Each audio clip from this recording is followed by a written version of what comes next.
ومن عندي حكمه دامن كوزرينيو وديني أرد كورها جمعت السنوان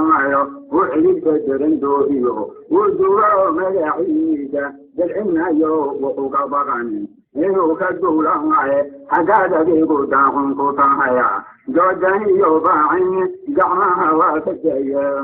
نصيبوا المجاعي كده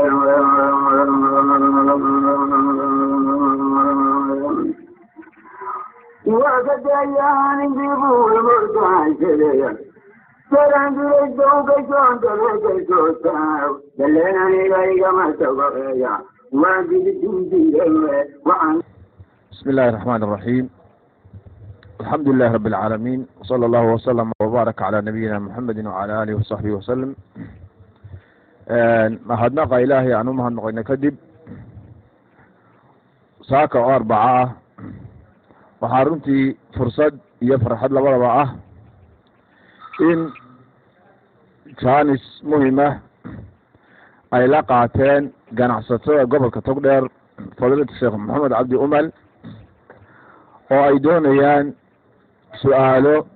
la xidhiidha baabkooda iyo mucaamaladooda inay sheekha markaa weydiiyaan, sheekhuna uu u bayaamiyo.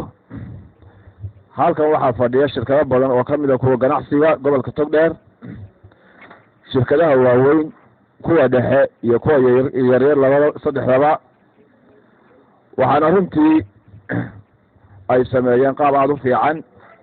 shirkad waliba cid bay soo dirsatay, su-aalaha ay doonayaan sheekha inay weydiiyaanna iyagoo qoraal ah oo diyaarsan ayay soo gudbiyeen. waa ku mahadsan runtii hawl badan bay fududeeyeen. marka insha allahu tacaala qaabka uu inoogu socon doono waxa weeye sheekha ayaan si toosa su-aalaha ugu wajihi doonaa. waktiga aynu haysanaana waa 1 saac meelahaas. insha allahu tacala waxaan rajeynayaa inay intaa kusoo ururto. su-aasha koowaad wuxuu leeyahay saa'ilkani, sheekh raashin ama wax lamid ah ayaa weydiistay inay ii soo iibiyaan qolyaha maalgelinta sameeya sida bangiyada oo kale. raashinkii ama alaabtii aan doonayey ay ii iibiyaan waxay igu yidhaahdeen adigu orqdo tag, raashinku meesha u yaallo tag, soo baayac, la soo heshii. markaad la soo heshiisa kadib ayaanu ku raacaynaa, dabeedna markaasaanu kuu soo iibinaynaa. sidii baanu ku heshiinay.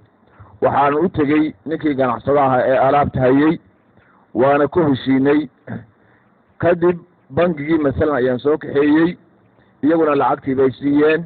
alaabtiina waa kala soo wareegeen. markay alaabtii kala soo wareegeen kadib ayay aniga alaabtii igu wareejiyeen oo isiiyeen. haddana mar labaad anoo alaabtii laigu wareejiyey oo aan anigu hadda leeyahay milkiga ay tahay, ayaa ninkii laga soo iibiyey markii hore ayaan dib uga iibiyey anagoo qiimo hor leh kula heshiiyey. marka mucaamalada noocaasa sheekh ma ansaxaysaa?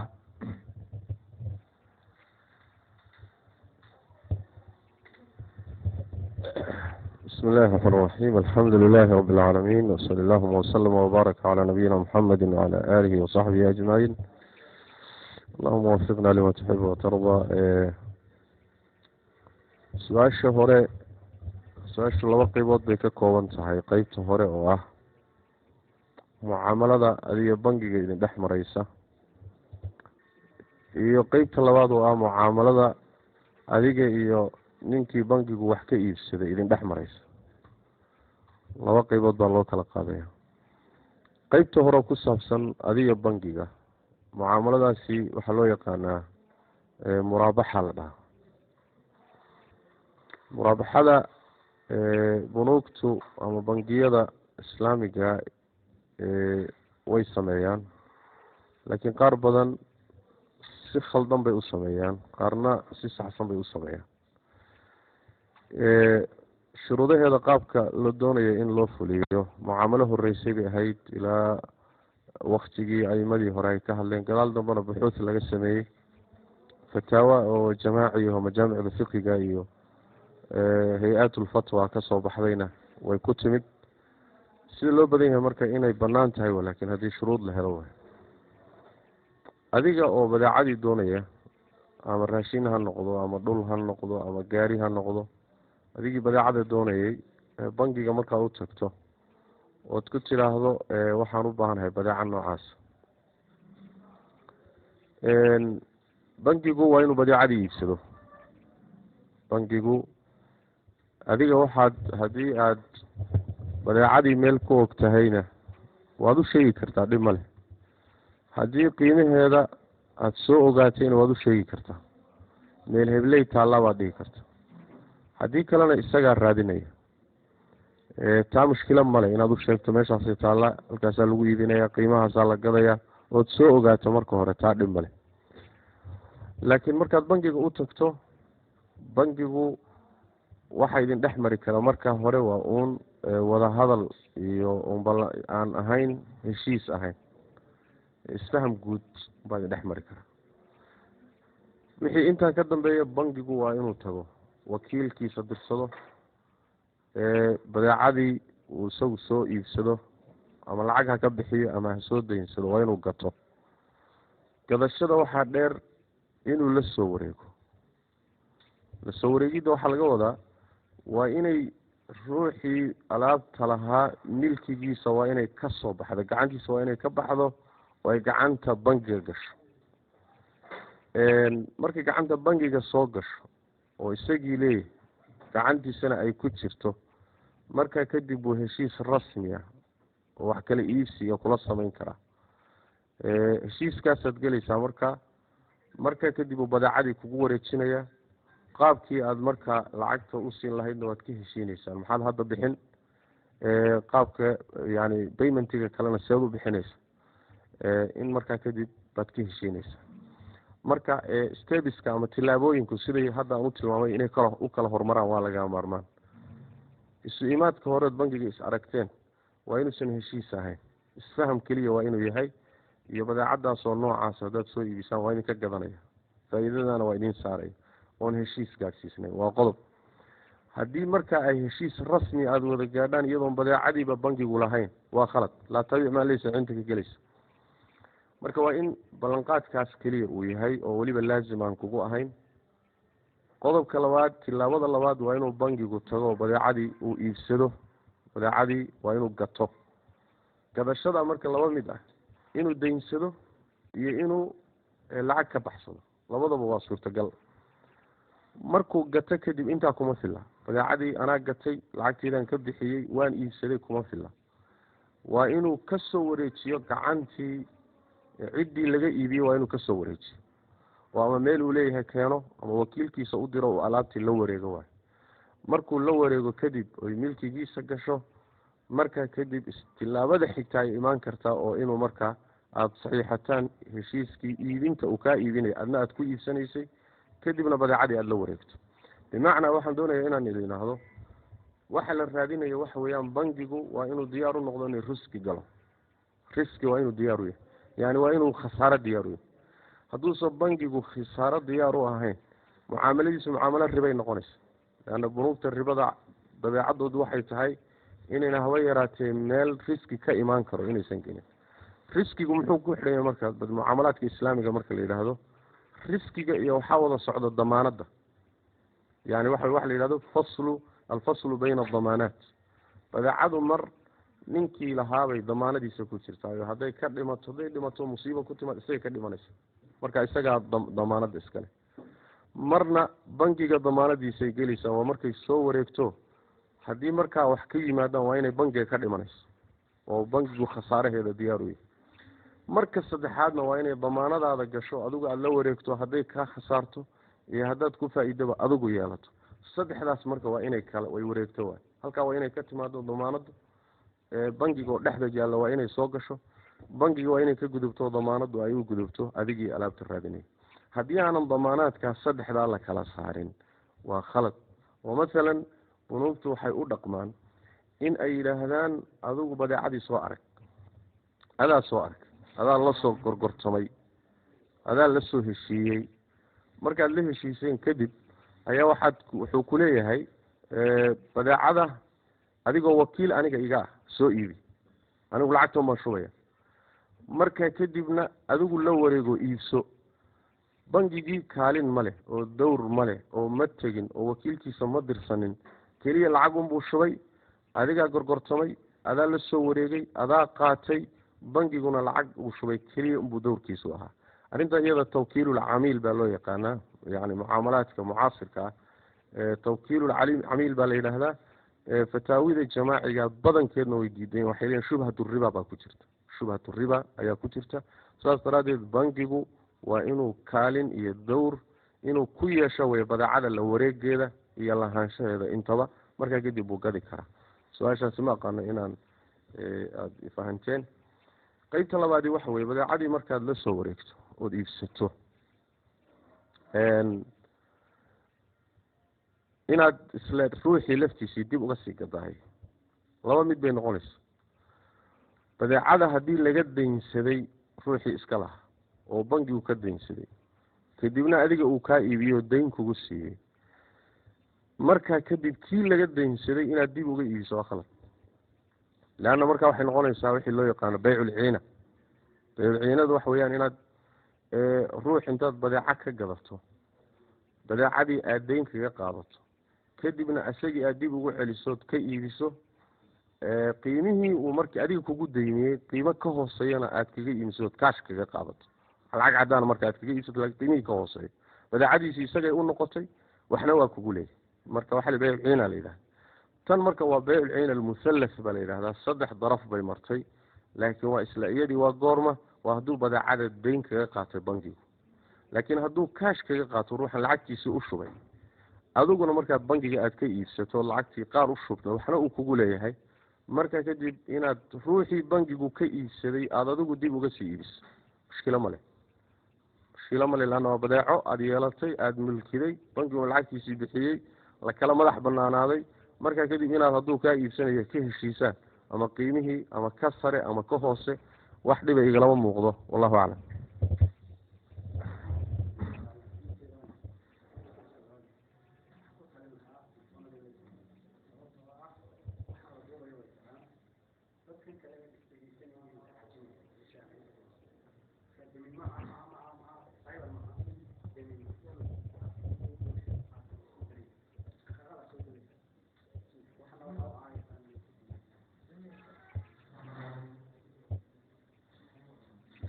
su-aal ay ka furan tahay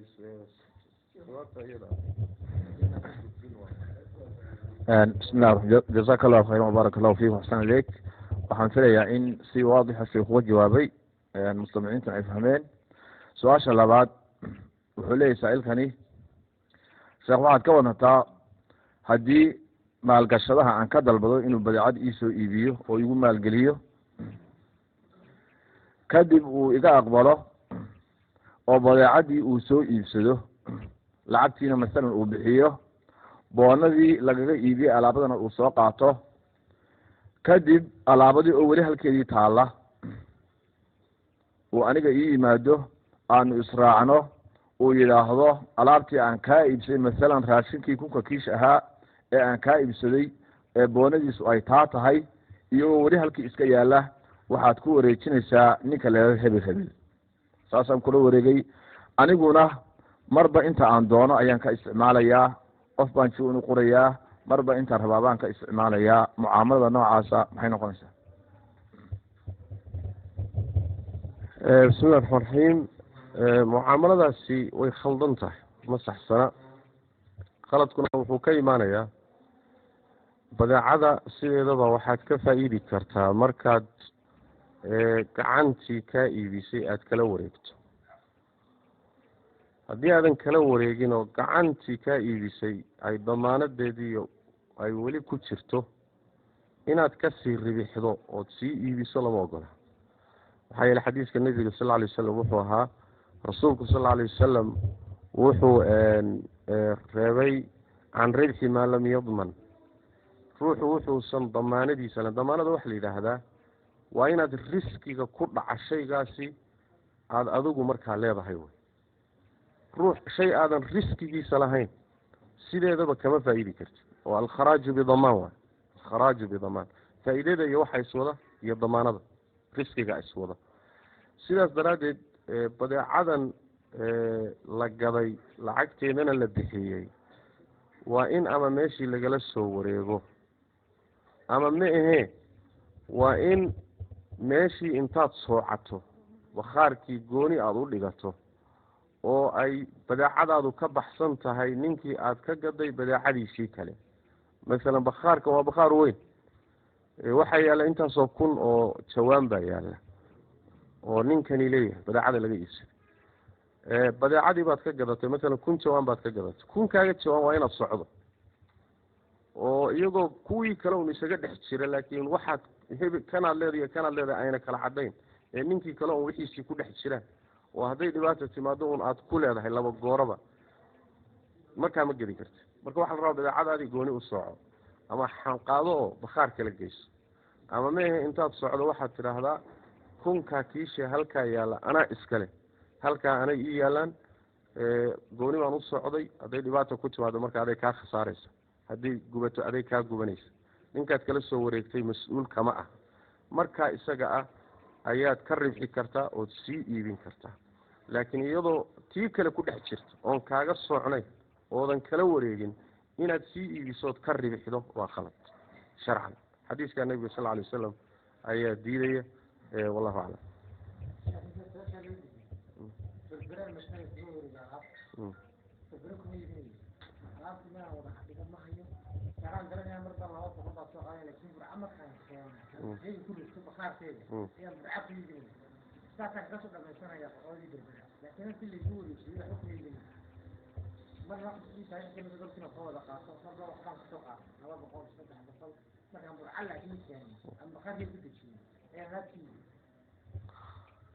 marka aada iibinayso oo aad badeecada gadayso, markaasaa la rabaa in aada riskigeeda leedahay oo aada la soo wareegto. bimacnaa hadday sidaas tahay ninkaa waxaad ku leedahay masalan 1000 jawaan, 200 baad ka soo qaadatay, 200 baad gadi kartaa markaa. laakiin ta isaga la taalle ee weli aadan kala soo wareegin ma gedi kartid ilaa aada la soo wareegto. saas way macnuhu. baarak allahu fiika waaxsan ilayk. su-aasha saddexaad wuxuu leeyahay saa-ilkani, meherad baan haystaa, dadna waa la mucaamilaa, waxaa dhacda mararka qaar inay dadku wax iga amaahdaan, waxaan ku idhaahdaa shaygaa haddaad iga amaahanaysana qiimihiisu waa intaa, masalan waxa weeyaan waa 100,000. haddii aad hadda kaash isiinaysana waxbaan kaa daynaya oo waa 80,000. marka laba qiimo oo kala duwan, oo midna qiimo amaaheed yahay oo sarreeyo, midna qiimo kaasha u yahay oo hooseeyo. haddii aan raalli saas ku kala noqono, mucaamaladaas maxay noqonaysaa sheekh? wajazaaka allahu khayr. bismillahi raxmaan raxiim. badeecada beeca noocaasa ama iibka noocaasa waxaa loo yaqaanaa beyculajal baa la dhahaa. beyculajal culimada badankoodna waxay qabaan inuusan dhib lahayn. waxaana loo deliishanayaa cumuumka aayadda qur-aanka waaxalla allahu lbeyc. waa nooc beeca ka mid a, ilaahayna beeca waa xalaaleeyey. wax markaa diido oo sharcan si khaasa ugu soo arooray hadduusan jirin. jamaahiiru ahlilcilmina way baneeyeen. culimadu say u badan yihiin wuu banaan yahay bay leeyihiin, laakiin waxaa shardi ah labada beec, kan haddaad kaash isiiso waa inta, haddaad dayn ku qaadaysana waa intaasoo ka badan. beecoo laalaada waa inaan laga tegin, waa in labada beec mid ka mida lagu kala tago waay. ama kan kaashkaa la gooyo ama kan dayntaa la gooyo, laakiin isagoo laalaada oo yani aan dhinacna u dhicin in lagu kala taga kaa lama ogola. laakiin mid haddii lagu gooyo mushkilo ma leh. wallahu aclam. sheekh albani baa caleyhi raxmatullahi diiday oo risaalo ka qoray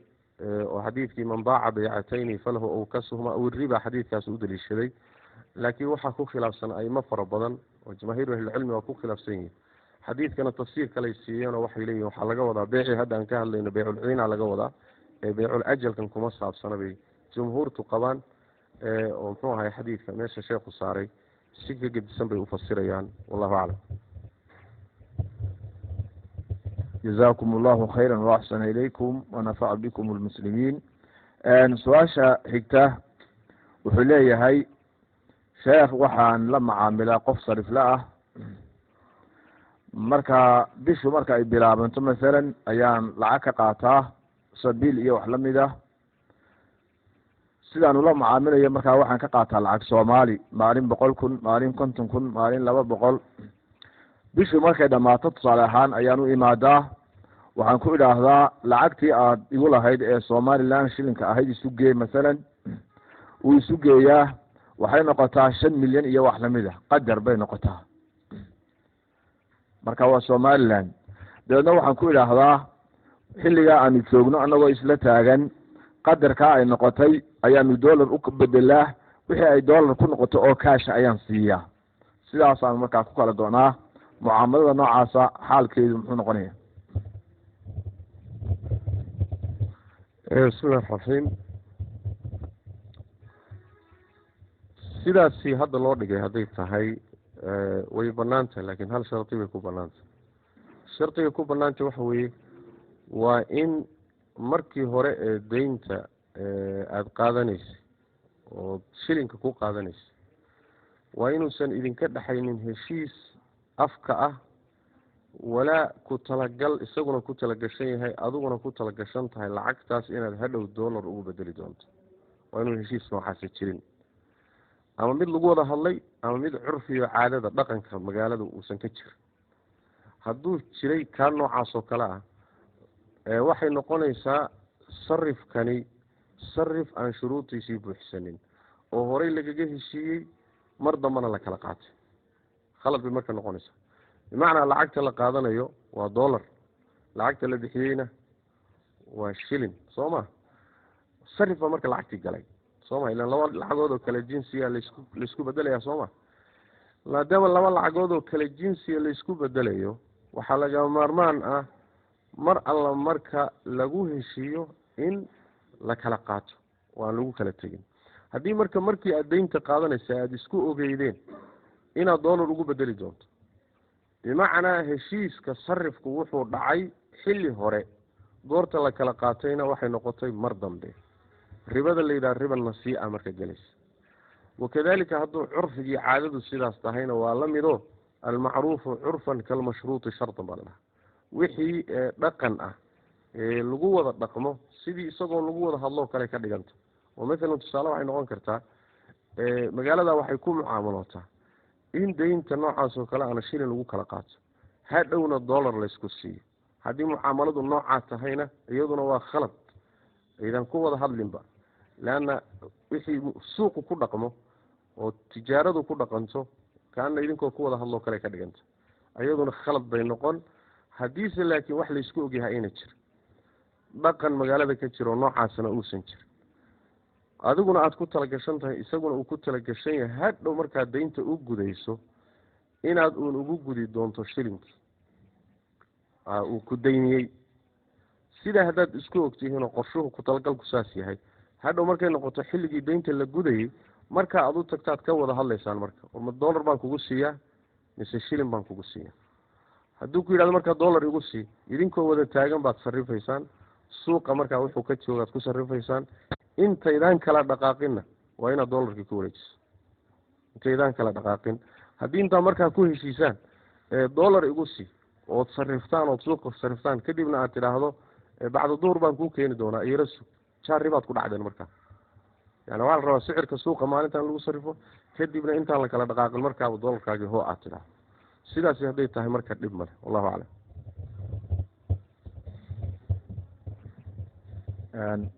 su-aasha ku xigta waxay xidhiid la leedahay su-aashii hore laakiin dhinac bay isla duwantay baad moodaa wuxuu leeyahay sheekh qofka aan lacagta ka qaadanayo haddaan u qoro juwan caddaynaya lacagta kaashka ah ee aan ka doonayo iyo qiimaha ay joogto maanta oo dollar ah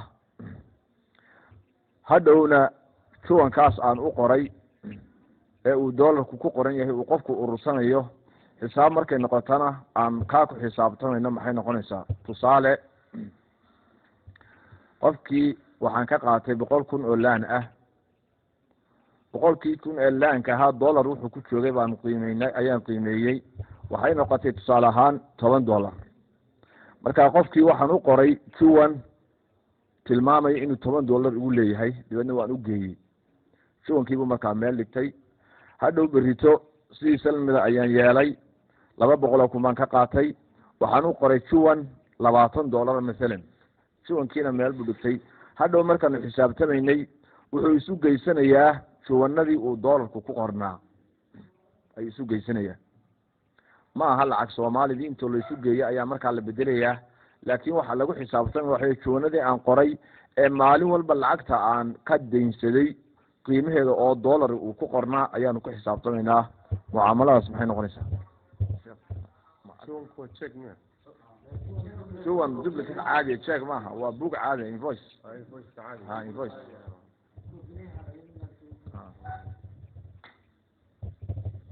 بسم الله الرحمن الرحيم waxba kama bedelayso xukunka waxba kama bedelayso lianna waraaqdan aad u qortay kama dhigna inuu lacagtii qaatay kama dhigna waraaqda iyo lacagtu way kala duwan tahay marka lacag sarif ah oo dollar iyo shilin la isku sarifayo dollarkiina waqti dambe la bixin doono shilinkiina hadda aad sii qaadatay un wey waraaqdan aada dhiibtayna lacagna ma aha awooddii lacageedna ma laha bedelka waraaqdan ama invoiceka haddaad jeeg ka dhigi lahayd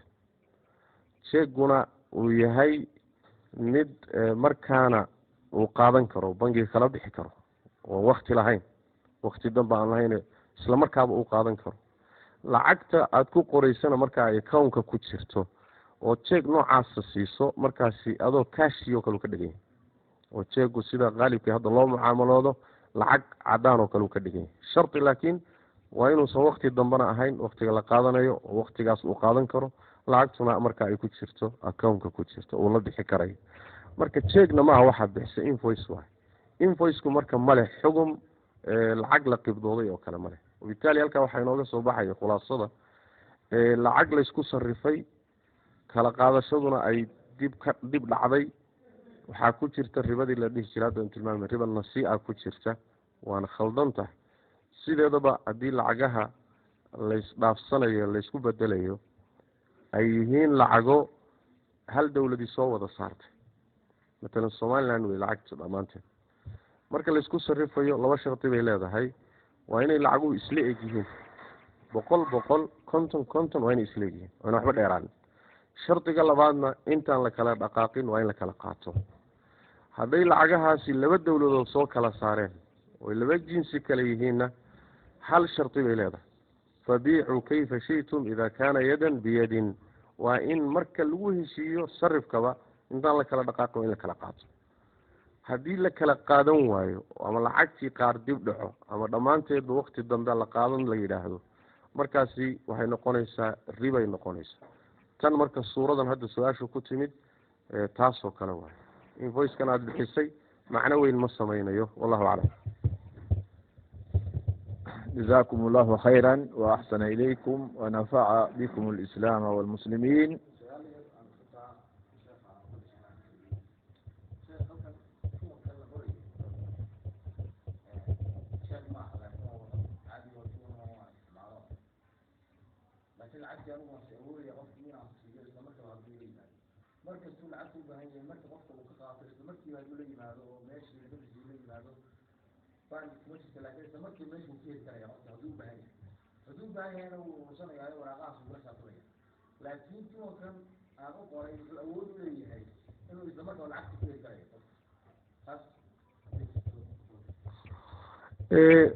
sideedaba waa iska rasiid caadiya rasiidkan caadiga ah ma aha lacagtii oo uu qaatayna ma aha lacagtii wax u dhigmo awooddii lacagnimo oo kalena sida jeeg oo kale ana ma aha labadaa marna marba hadduusan midna ahayn lacagta awood buu leeyahay dib buu ka qaadan karaa waxba ma tarayso leanna wax weeyaan waxaa la rabaa inay ama lacagtiio toosa la isdhaafsado ama wax awooddii lacagtoo kale leh oo sida jeeg oo galaa wixii aan inta ahayn waa khalad baa ku jira su-aasha xigta wuxuu leeyahay saa'ilku sheekh waxaan iibiyaa badeecooyin kala duwan baan iibiyaa raashin qalab dhisme iyo wax lamid ah marka waxaa dhacda xilliyada qaar inaan ka war helo badeecadan aan iibinayaa in ay yar tahay oo suuqa ay ka go'i doonto kadibna alaabadii iyadoo ii taala ayaan dadkii macaamiisha ii ahaa waxaan ku idhaahdaa ma iibinayo anoo raba inaan la sugo kala go-a dambe iyo qiimaha kaca dambe marka arrintaasi ma banaan tahay miyuuse jiraa wax farqi ah oo u dhaxeeya raashinka la isticmaalo ee quudka ah iyo qalabka kale masalan sida sibirhka jiingada iyo wixii lamid ah waa arrintaa ku saabsan bismillahi raxmaan raxiim alaabta aada xanibayso haddii markaas suuqa looga baahan yahay oo xanibidaada xanibaysa ay suuqa saameyn doonto badeecada ay kor u qaadi doonto markaasi ma banaano oo ixtikaar baa la yidhahdaa xadiiskii fii saxiixi muslim baa ku yimid nebigu sal lla alay wasalam laa yaxtakiru ilaa khaati alaab suuqa looga baahan yahay oo suuqa ta'hiirin karta oo saameyn karta cidda kaydsata waa cid khaldan xanibatoo ceshata si suuqa u kaco arrintaas marka si ahaanteedaba waa khalad xadiidka ayaa nebigu sal lla alay wasalam ku sheegay fuqahadu marka waxay isku khilaafsan yihiin si guud xadiisku ma kala qaadin fuqahada iyo culimada marka macnihii bay isku khilaafeen qaar waxay yidhahdeen waxaa laga wadaa waxyaalaha daruuriyaadka laga maarmaanka nolosha u ah sida raashinka cuntooyinka wixii lamid ah qaarna waxay leeyihiin xadiisku waa ka guda weyn oo itlaaqiisa kuma khasisin cunto kuma khasisin ee wax kastoo aadamuhu u baahan yahay suuqana saameynaya oo ceshiga aada ceshatay iyo diidada aada diiday iibintiisa uu suuqa saameyn karo dadkana darar iyo dhibaato u geysan karo oo badeecada ku kicin karo ama ku qaaliyeyn karayo wuxuu soo gelayaa laa yaxtakiru ilaa khaati khalad buu noqonayaa waana caam macnaha dambe inuu caam yahay ayaana taqriiban hadda u badan yihiin mucaasiriinta u badan yihiin fuqaadii hore way isku khilaafsanaayeen ma raashinka laga wadaa mise waxyaalaha kale waa gelayaan qaar waa gelayeen bay qaban qaarna waxay leeyihin raashinku khaas ku yahay laakiin xadiidka marka itlaaqiisa la fiiriyo wax takhsiisa kama muuqdo wabitaali waxaad moodaa inay xoog badan tahay in la yidhaahdo shay kasta oo lagu dhibaatoon karo daawooyinka qalabka masalan waxa weye dhismaha cuntada dharka waxyaalaha bini aadamka asaasiyaadka u ah oo uu ku dhibaatoon karo hadday qaaliyowdo oo suuqa kicis ku kaco dhammaantood baa wada gelaya haddiiba shaygii loo baahan yaho suuqa looga baahan yahay iibso haddii suuqii uu yaallo oo markaa aadan adigu ceshigaagu saameynba samayneyn wax saameyna ma same haddaad dhigato haddaad haysato haddaad keento suuqii wax ku filan baa yaalla saameynna kumaba yeelan kartid markaasoo kale dhib male waad iska haysan kartaa waad iska dhigan kartaa laakiin haddiiba suuqa aada saameynayso badeecada waa inaad iibiso oo suuqii inuusan kicin oodan dadkii ku dhibin waa inaad ku dadaasho wey wallahu aclam jazakum allahu khayra wabaaraka fiikum su-aasha ku xigta wuxuu leeyahay sheekh waxaan iibiyaa badeecado kala duwan badeecadahaan iibiyo qaar si fiican bay iiga socdaan oo laiga iibsadaa qaarna waxaa laga yaabaa inuu suuqoodu caajis yahay saas awgeed waxaa ii imanaya qof doonaya alaabo waxaan ku odhanayaa marka wuxuu doonayaa alaabadii soconaysid marka waxaan ku odhanayaa haddaad alaabadaad doonayso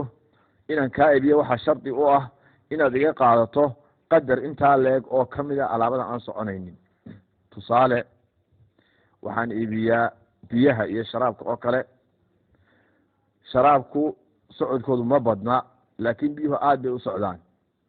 marka dadkii biyo iga iibsanaya haddaan ku idhaahdo 100 kartoon oo biyaa markaad iga iibsanayso waxaa shardi ah inaad raaciso 20 kartoon oo sharaabka ka mid ah haddii aanad saa yeelinna biyaha kaa iibin maayo oo dabeedna qofkii uu ku khasbanaado inuu alaab aanu doonaynin uu iibsado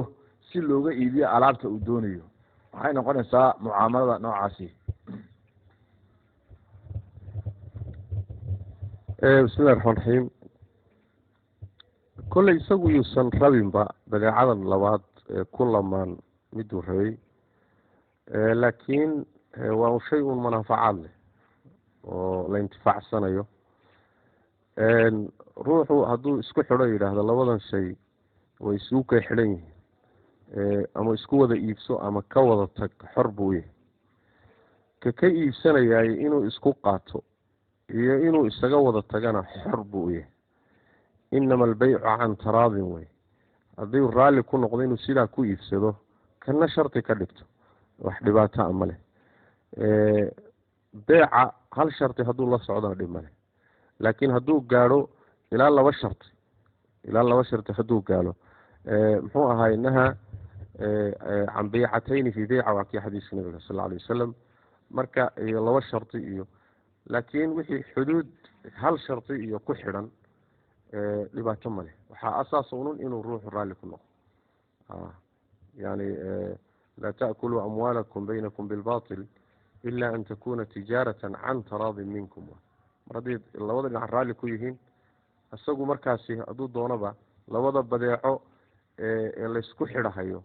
mid ka midaba hadduu doono markaasi yuusan qasadkiisu ta kale ha ahaado, laakiin hadduuba raalli ku noqdo wax dhiba male. wallahu aclam.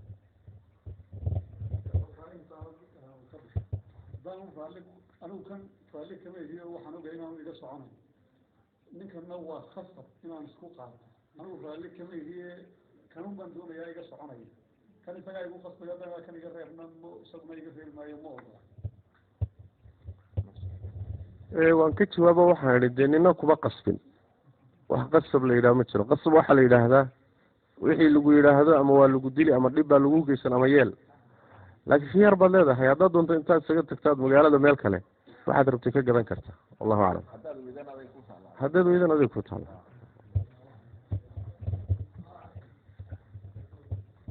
su-aasha labaad waxaan ujeedaa xigta waa su-aal runtii had iyo jeer waxa aada looga isticmaala ama isticmaala shirkadaha leydhka iyo wixii lamid ah. shirkadda aan leydhka ka isticmaalayaa waxay ii xidhaa saacad oo guriga igu xidhaa ama meheradda. waxaanay leeyihiin oo igu yidhaahdaan saacaddaasi wixii ay kuu soo saarto ayaanu kula xisaabtamaynaa. 1 unit 2 unit 3 4 iyo ka badan. unitkina qiimo go-an buu leeyahay oo masalan 1 unit waa $1, 2 unit markaan isticmaalo waa $2, 3 waa 3. haddana waxaa jirta inay yidhaahdaan wixii ka yar 10 wuxun baanu kaa qaadaynaa $11 ama $10. haddaad 1 unit isticmaasho saacaddu ay kuusoo qorto 1 unit waxaanu kaa qaadaynaa $10. haddaad 6 isticmaasho waxaanu kaa qaadaynaa 10. haddaad 9 unit isticmaasho waxaanu kaa qaadaynaa $10. haddii laakiin 10 la gaadho xisaabtu waxay noqonaysaa hadba wixii aan isticmaalo. mucaamalada noocaasi maxay noqonaysaa? soo saa maha.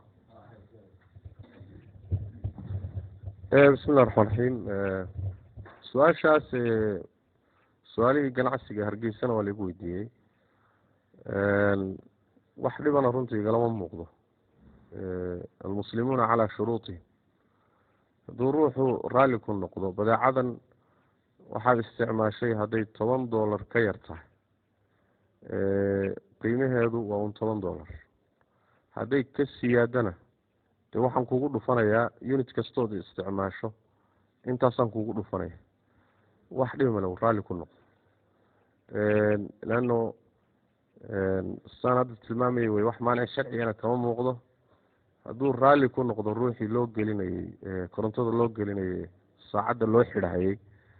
wax dhiba igalama muuqdo. waxay ka dhigan tahay oo kale adoo yidhi badeecadan haddaad badeeca intaa leeg iga iibsatana qiimuhu waa intaa.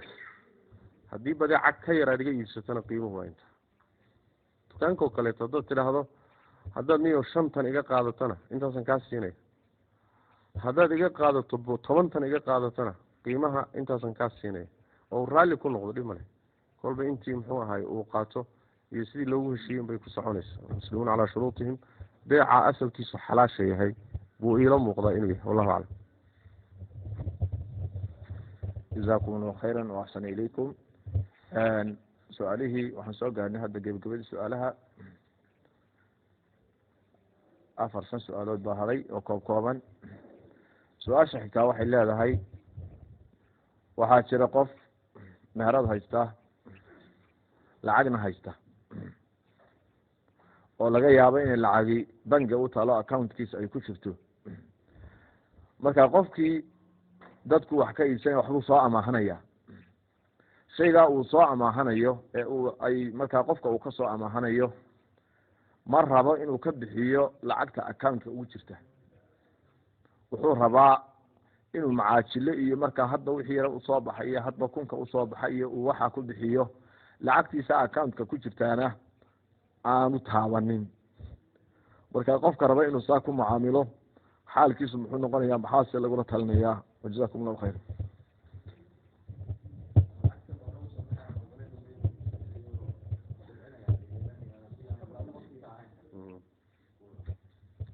bismi llahi raxmaan raxiim. mucaamalaadka suuqa labada waa lagu mucaamaloodaa, daynna waa lagu mucaamaloodaa, cashna waa lagu mucaamaloodaa in lacagta markaaba laysiiyo. ruux isagoo lacagtiisii heli kara inuu badeecada dayn ku qaato waa mucaamalo iska banaan asal ahaanteeda, laakiin badeecadii aada daynta ku qaadatay xilligii gudideeda marka la gaadho adoo heli kara inaad bixiso, inaad ruuxa meermeeriso, marka waa khalad. waatii nebigu lah sal alay wasalam, matlu lghaniyi dulmun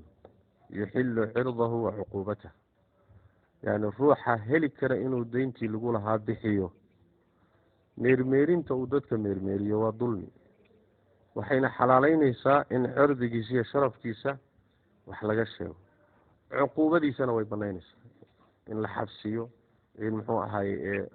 dhibaato loo geystana way banaynaysaa buu nabigu leh sal alay wasalam. marka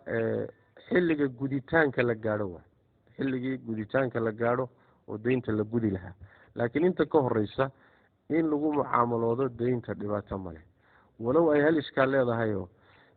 mar walba ay fiican tahay haddaad lacagteeda heli karto inaad badeecadaada lacag ku iibsato. sababta waxa weeyaan arrinta daynta culayskeeda ay leedahay, waxba dhici kartaba inaad ku geeriyoto ama ku dhimato. haddaad dayntii ku dhimatana dhibkeeday leedahay oo ama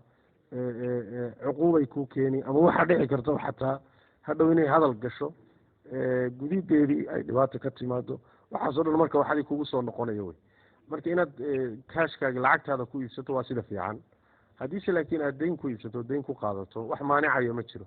xilligii laakiin la gaadhay daynta in la gudo, xilligaasi waa inaad ama lacag kuu soo baxday dadkii siiso, ama haddaadan haynin waa inaad akownkaagi markaa u dhacdo oo lacagta akown ku jira inaad ka guddo, dadku xaqay kugu lahaayeen waktigiisii gaadhay. markaasaadan marka meermeerin karin oodan dib dhigi karin oo la rabaa meelaad ka keento inaad xoolihiis dadka siiso. wallahu aclam. marka hore sida badanaa dhacdaa waktiya lama qabto oo daynka qofku markuu qaadanayo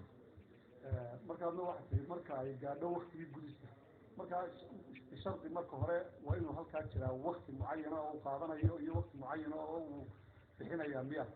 asalkaasaas badeecooyinka iyo deymaha la kala qaadanayo wakti loo sameeya asal. haddaan wakti loo sameynin oo furan tahay, waxay ku xidhan tahay ruuxii deynta iska lahaa waktiguu soo dalbado. mar alla markuu kaasoo dalbado waa inaadan yani adoo heli kara aadan meermeerinin. hadday wakti leedahayna dee waktigeedii buu soo dalbanaya. wallahu aclam. jazakum allahu khayra wabaaraka fiikum wanafaca bicilmikum. su-aasha xigta wuxuu leeyahay, waxaan ahay dadka ka ganacsada dahabka markaan anigu iibinayo dadka ka iibinayo waxaan ka siiyaa qiime, masalan $45 ayaan halkii garaam ka siiyaa. waxaa jirta inay had iyo jeer la ii keeno dahab sida dumarka oo kale ay rabaan inay bedeshaan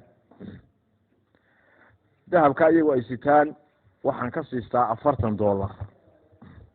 marka iyagu ay sitaan. waxaa kaloo raacsan qofkii dahabka bedelkaa watay aan $40 ka siisan lahaa, hadduu yidhaahdo dahabkaan kaa iibsanaya, markaa weye markaan 40 ka siisanaya. hadduu yidhaahdo dahabkan aan sito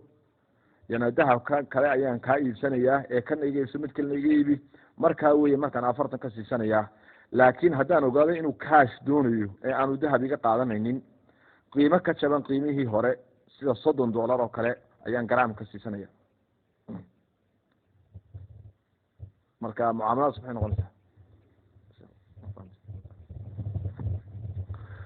bismillahi raxmaan raxiim. horta dahabku sida saxiixa wuxuu leeyahay axkaamta lacagaha oo kale, bal lacagta asalka waa isaga. dahabkii fidada asal ahaa xilligii waxyigu degayey oo nabigu noolaa sal alla alay wasalam iyo saxaabada, iyo lacagaha la isticmaali jiray ama dahab bay ahaayeen. oo dahabka waxaa samayn jiray dowladdii la dhihi jiray ruom, imberaatoriyadii ruom baa samayn jirtay. dinaar baana la dhihi jiray lacagteeda. nooca labaadna waa waxa la dhihi jiray fiduu ka samaysnaa, silfarka ayuu ka samaysnaa. waxaa samayn jirtay dowladdii la dhihi jiray furus, iyadana imberaatoriyad bay ahayd. carabuhu ma lahayn, lacag maysan lahayn ay samaystaan. labadaa lacagood unbay isticmaali jireen. lacagta fidada kasoo jeedana waxaa lagu magacaabi jiray dirham ayaa la dhihi jiray. labadaa lacagood baa marka sidoodaba la isticmaali jiray. gadaal dambe dahabkii iyo fidadii lacagnimadii way ka baxeen. booskooda waxaa soo galay lacagaan hadda dowladuhu samaysteeno cumlaadka la yidhaahdo. dahabna ma aha, fidana ma aha, laakiin xagga axkaamta marka la yidhaahdo axkaamtii dahabka iyo fidada ay leeyihin. sidaa marka la yidhaahdo waxaa imaaneysa haddii aada isku iibinayso dahab iyo lacag waa inayna dayngelin. waa masalo kaleo macnaha waxa weyaan si ahaanteeda idinku faa'iideynayo waay. kaan adoo laba lacagood isku sarifayo kale waay. oo waxaa la rabaa inaad dahabka iyo fidada inaad kaash ku gado mooyaane dayn ma geli karo. iga sii qaado lacagtana dib iga keen ma socon karo. ayib, dahabka cusub qiimaad siinaysa, midka celiska ana qiimaad siinaysa, dhib male. ruuxii haddii uu kaa iibsanayana qiimo koraad kaga iibinaysaa. haddii uusan kaaga iibsanayninna qiimo ka hooseyaad kaga iibinaysaa. haddii intaad wada hashaan uu raalli ku noqdo, wax maanic sharciga ma jiro. wax maanic sharciga igama muuqdo. ta kaleetee muhimka waxay tahay markaa dahabka celiskaa laguu keeno, waa inaadan si toosa aadan isugu iibinin dahabkii celiska ahaa iyo dahabkii cusbaa. oo aadan dhihin dahabka cusub 20 gram oo ka mid a baa waxaan kaaga iibinayaa 30 gram oo celis. haddii labadooda toos la isugu iibiyo ribay noqonaysa. waa in lacag loo dhexaysa oo kan celiskaa la gado, lacag markaa lagu bedelo, lacagtii ruuxu qaato, markaa kadib wixii midka cusub uga goyn karta lacagtaasi markaa la gorgortamo lagaga iibiyo. saasaa sax. tan qiimaha kala gedisanna hadduu isagu raalli ku noqdo wax mushkila amale. wallahu aclam.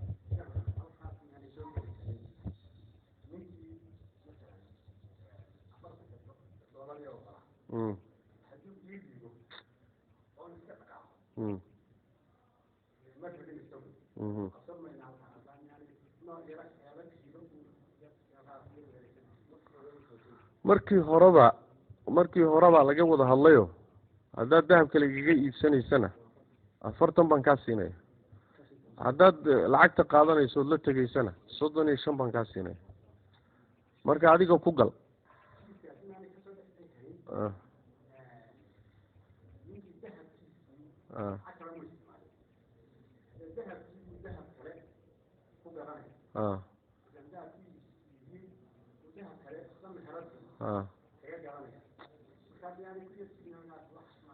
xeeladaysi waa in lacag la siiyo, waa in lacag marka hore lagaga gado.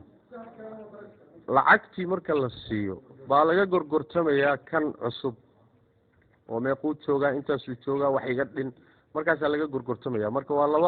laba safqoo kale madax banaan waay. isagaa galay shardiga isaga.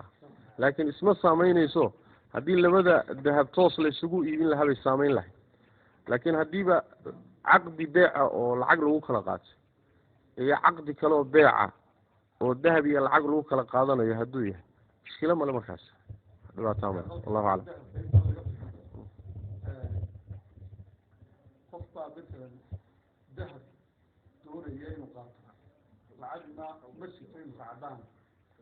ninkii meherada lahaa ayuu ku yidhi oo waxaan doonayaa 100 gram oo dahaba lacagna ma jirto dahabkiina waa rabaa waxaan doonayaa inaad 100 gram ee dahaba lacagtiisa isiisid adigu kadibna adiga kaaga iibsado ama lacagtii deyn ugu noqoto dahabkiina aan qaato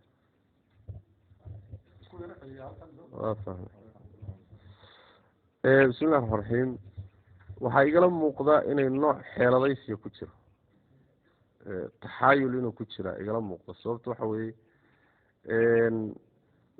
dahabkii dayn baad ku qaadatay 2 gooraba laakiin waxoogaa waad yaro farsamaysay soo ma waad yaro farsamay waad xeeladaysatay lacag baad dhex gelisay lacagtuna maqsuud ma ahayna dahabkaa maqsuud ah soo ma marka dahabkii baad dayn ku qaadatay xaqiiqadu waa saas lacagtan taata uu kugu leeyahayna waxay ka timid dahabkii aad daynta ku qaadatay sidaas daraaddeed waa xeeladaysi lacagta adiga oon aydan ka wada hadlin dahab igu sii iyo dahab baan kaaga qaadan iyo qasadkaa idinkoo aan ku wada hadlin lacagta dayn uga qaado lacagta markuu dayn kugu siiyo banaanka la martood xor u noqoto marka kadib hadday kula qumanaato kusoo noqoo kaga iibso dahab kaga iibso laakiin lacag loo daynsanayo in dahab lagu daynsado waa xeeladaysi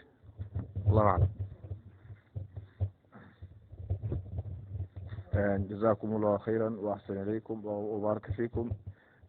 dhowr su-aalood oo runtii halkan ku qoran waxay kasoo baxeen jawaabta imka ayay kasoo baxeen saas awgeed waan dhaafayaa su-aal la xidhiidha su-aal sheekh hore uga soo jawaabay haddana maadaama uu markaa saa-ilku soo qoray lagama yaabo inuu fadhiyo jecel yahay inuu maqlo insha allah waa marinayaa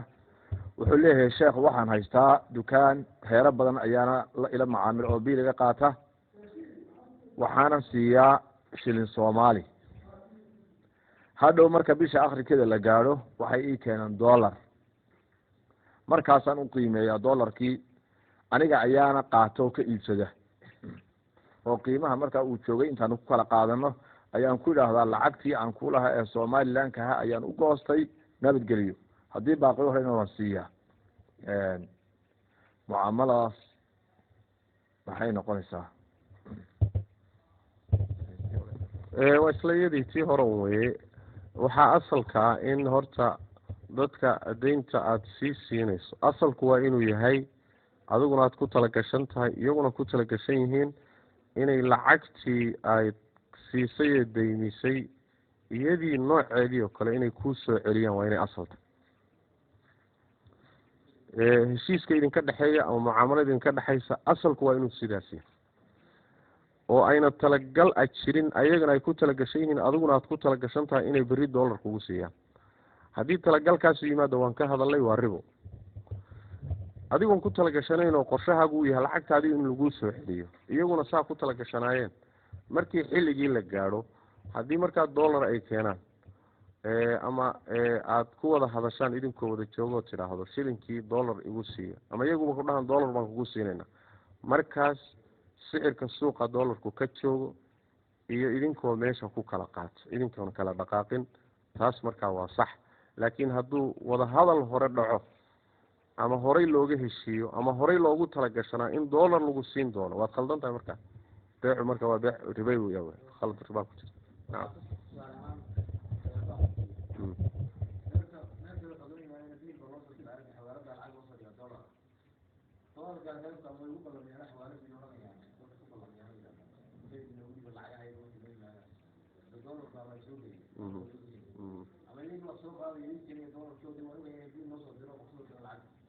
nacam markay unoogii dollar la keenayo mar walba reerka dollar keenaya waxaana ku qorana waa cash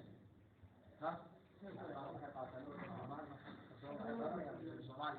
waan ku qoraya waana ogahay in dollar u imanayo reerkan dollar ii keenaya hadhow taas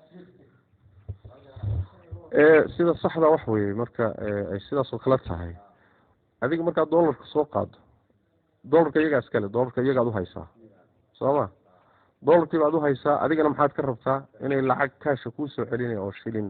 somaliland inay kuu soo celiyaan soo ma saasuu talagal ku yahay adiguna saasad ku talagashanta iyaguna saasay ku talagashan yahay dollarkoodii baa yimid dollarkii baad qabatay ayagii baa kuu yimid markaasa waxaad leedahay lacag dollar baan idin hayaa waa intaas lacagtaydii isiiya soo ma lacagtaydii daynta ad iga qaadateen somalilanka ahayd isiiya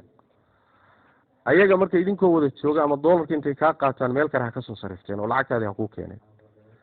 ama markaa intaad idinkoo wada tahay intaad kala qiimaysataan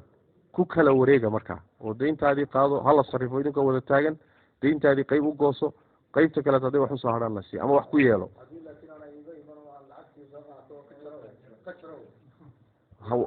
waa haddii markii hore aad kusii tala gashanaydeen waa midda la diidan yahay waa hadhow dollar baa noo imaan doone dollarkaasi la wareeg taas way midda la diidan yahay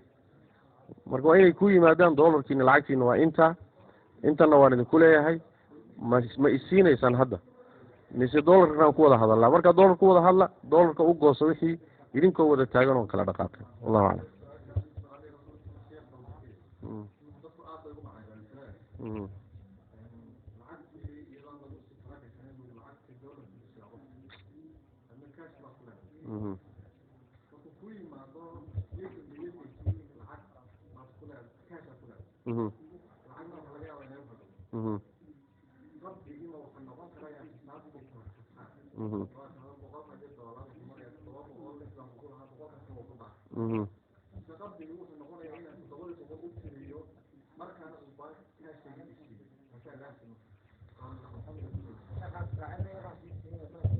isla masalada miya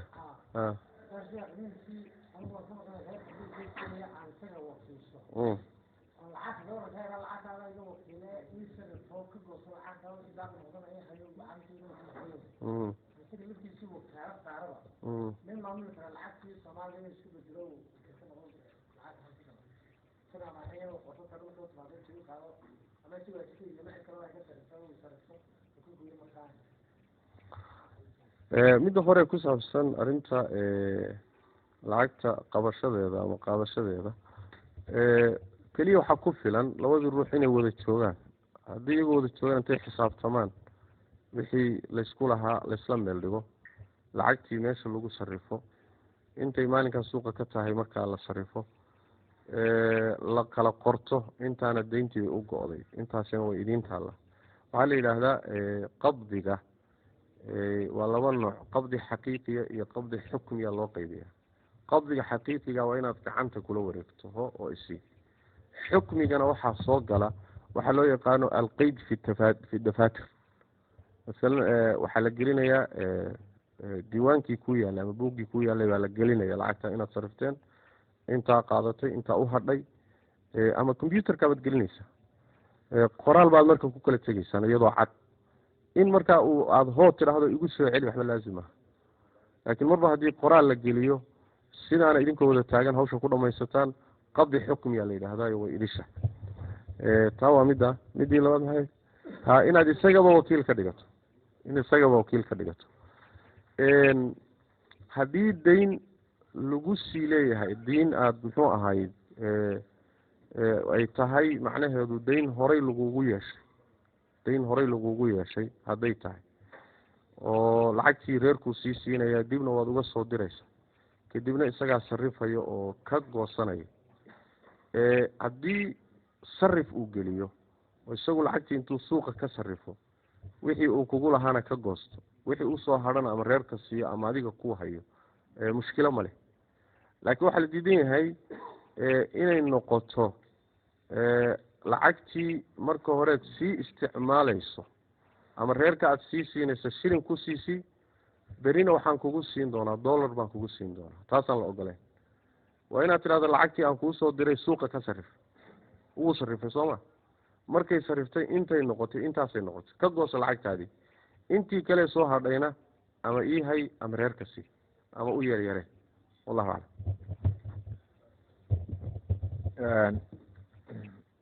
su-aasha xigta waan isku qabanayaa sarifkaasay ku saabsan tahay laga yaabaa in su-aasha jawaabteeda ay su-aalihii hore wax kamida ku jiri karto wuxuu yidhi sarifle ayaan haystaa qof baa wuxuu ii keenaya $100 lacag kaashana uu iga qaadanayaa markaa ma sheegin inay wax kala sarifteen 100 kan $100 yahay 100 kun isii berrada 100 kale isii hebelna 50 kun sii dabeedna sidaas ayuu ku dhamaysanayaa hadhow markuu yimaado baan ku odhanayaa $100 way dhamaadeenba wixii markaa lacag ay kuu goynayeen way kaa dhamaadeen midi waa taa su-aasha labaad wuxuu yidhi sarifkaan haystaa bismillahi raxmaan raxiim arrintaasi waxbaa ka khaldan sidii saxda ku tahayna waxa weeye $100 markuu u keeno iyagoo wada jooga waa inay lacagtii sarifaan $100 suuqa maxay ka joogtaa intaasay ka joogtaa $100 waxay noqotay 5 milyan ama 500 kun lacagtaas bay haysaa marka kadib buu bilaabayaa marka inuu in yar uga qaato laakiin ayagoon sarifkii ku heshiinin $100 aan kala sarifin waxay shilin ku tahayna aynan cadaanin inuu intuu doolarkii isaga dhiibo uu lacagna ka gurto hadhowna doolarka inuu u qaadan doono ay ku heshiiyaan waa sarif isagana ayna dhicin kala qaadashadii waktigii wax la kala sariftay oo dayn gelaya waay mar hadday sidaas tahayna waxaa ku jira ribadii haddaan soo tilmaan riba nasii'a dariiqada saxda waa taa horen tilmaamayo in markuu doolarka keenaba ay sarifaan doolarka maanta meequu joogaa 500 kun buu joogaa 500 kun baad ii haysa ka yaryarayso marka adiga saad uga qaadanayso saasaa sax wallahu aclam su-aashan wuxuu leeyahay saa'ilku muraabaxada ayay ku saabsan tahay waxaa jirta qof baa ii imaanaya bangi baan haystaa masalan ama aan maareeyo ka ahay wuxuu odhanayaa waxaan doonaya inaad igu siiso alaabta noocaasa muraabaxo aada igu siiso sida jiingada iyo qoriga iyo sibirka intaasa markaan muraabaxadii ku heshiino ee anigoo bangigii aan damco markaa inaan alaabtii soo iibsado ayaa qofkii aan u tegey ee uu isoo tilmaamay markii hore uu igu yihi halkaasay taallaa masalan ayaa wuxuu igu yihi ninkaasi alaabta aad sheegayso uu iga hartay hadda dayn baan ku leeyahay marka anigu daynkii un baan ka doonaya haddaan muraabaxo ku heshito markaa wuxuu inuu kaa bixiyo inaad ka bixinayso yani lacagta isii aniguna gashigii uu igu lahaa aan ku lahaa aan u goosto dabeedna almuraabaxatu bidayn ayay markaa wixii noqonayaan qofka noocaasa xaaladiis maxay noqonaysaa wuxuu leeyahay qof baa ii imanaya wuxuu leeyahay alaab noocaasa ayaan doonayaa inaad ii iibiso muraabax ahaan igu siiso ha anigoo bangigii ah hahi marka wuxuu leeyahay waxaan u baahnay inaad yani 20 jiingada iyo 100 sibira iyo intaasoo qori ayaan u baahnahay marka lacagna ma haysto waxaan doonaya inaad iiga soo iibso hebel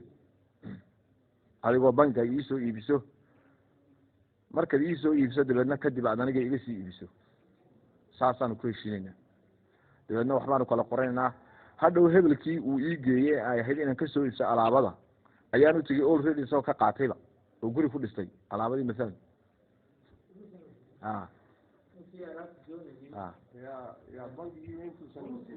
intuuna u tegin kii qaatay alaabadii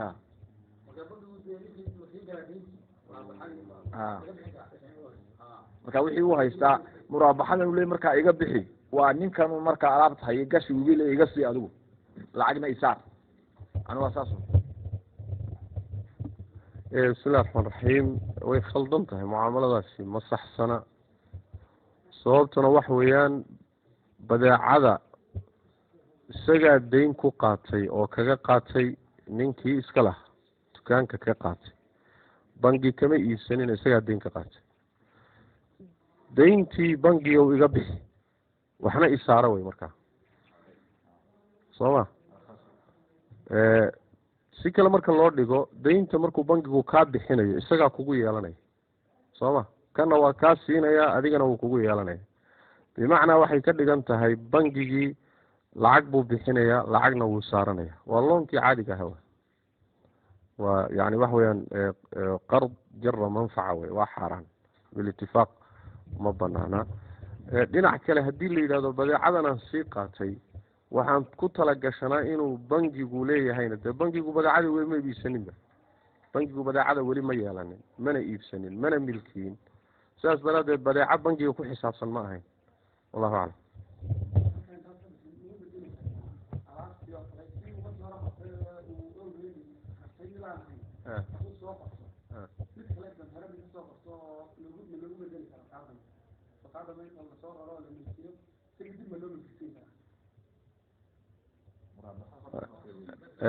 maya laba mucaamalo kala duwan way tii hore waa faashidba way kharibantay tii hore waa kharibantay tu dambe haddii laga wada hadlayo meesheeda way laakiin taa hore waa caqdi dhacay waa dhammaaday waa lagu kala baxay tu dambe waa ka madax banaan tahay marka saas kolley su-aalaha wixii qornaa waa soo gebagaboobeen inkastoo runtii dee in badan majliska sheekhu uu waday waxaan jecelahay haddii markaa qofkii su-aali kusoo dhacdo oo kooban weliba inuu sheekha si toos u weydiiyo laakiin su-aasha ugu dambeysa halkan ku qoran waxay leedahay had iyo jeer saf aan haystaa waxaana la macaamilaa dad badan runtii waa iska ilaaliyaa bu yihi inaan la macaamilo qaadwalaha iyo dadka sigaarka iibiyo laakiin mararka qaar waxaa dhacda inay igu kalifto inaan wax ka sarifto qaadwalaha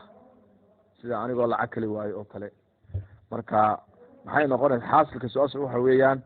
in qaadwalaha dadka qaadka iibiya ama sigaarka iibiya lala macaamilo ama sarif ha noqoto ama wax kale ha noqoto arrintaas maxay noqonaysaa saas umaan ufahmaya su-aasha inay tahay ruuxu hadduu muslim yahay masterka ama meesha oo dhaqaaluhu ka soo galeen way xaaraan yahay waa la kala qaadaayo waxay yidhaahdaan dhowr xaaluu noqonaya inayna xalaalba xoolihiisa ku jirin oo xaaraam ay wada yihiin kaa lalama mucaamaloon karay qabaan inay xoolihiisu isku jiraan xalaal iyo xaaraam laakiin xaaraamtu badan tahay ayadana markaas culimada qaar baa qaba lalama mucaamaloon karo qaarna waxay leeyihiin waracu wuxuu keenaya iyo xalaal miirashadu inaan lala mucaamaloonin laakiin xaaraan ma noqonayso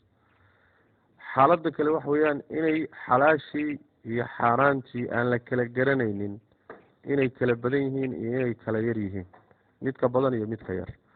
yani waxa weeyaan taa hadday tahayna waa la iskala mucaamaloon karaa alala sax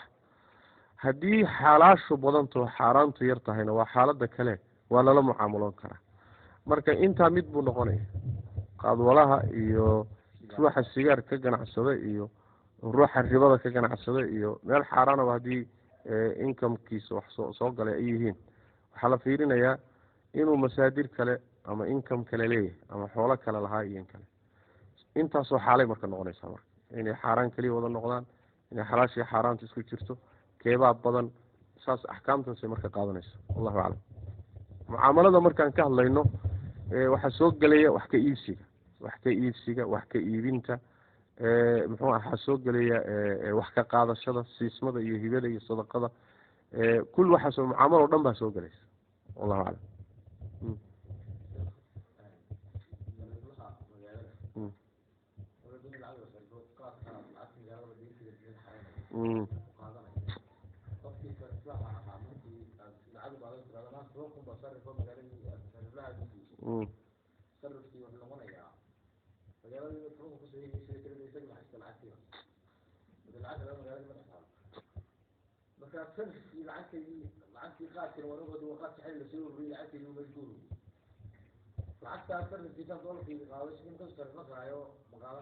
macaamilo kale wax kale iibiyaan master kale wax ka soo galaana ma jiro oo inta qaad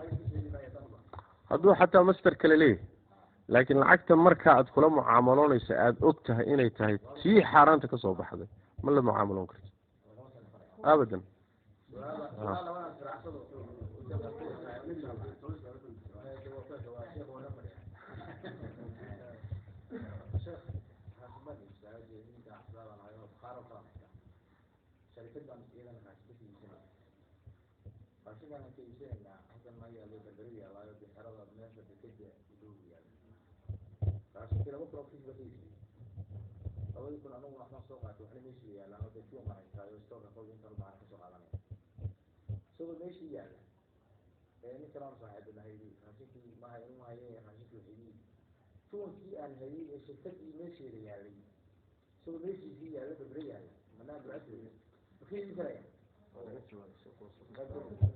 waan ka jawaabay waxaan idhi inta gacantaada soo gashood la soo wareegtay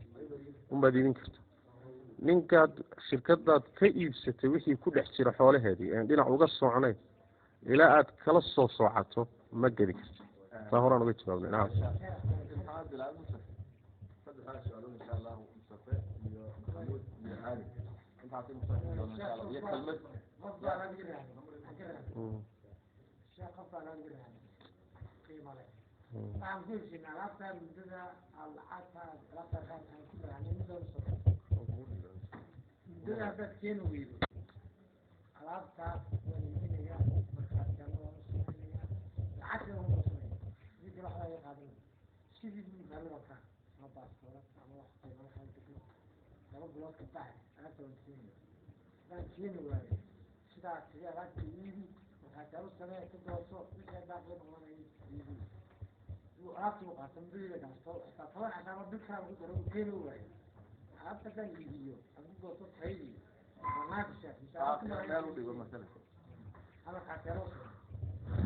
bismillahi raxmaan raxiim waa banaan tahay leanna waa rahanta caadiga ah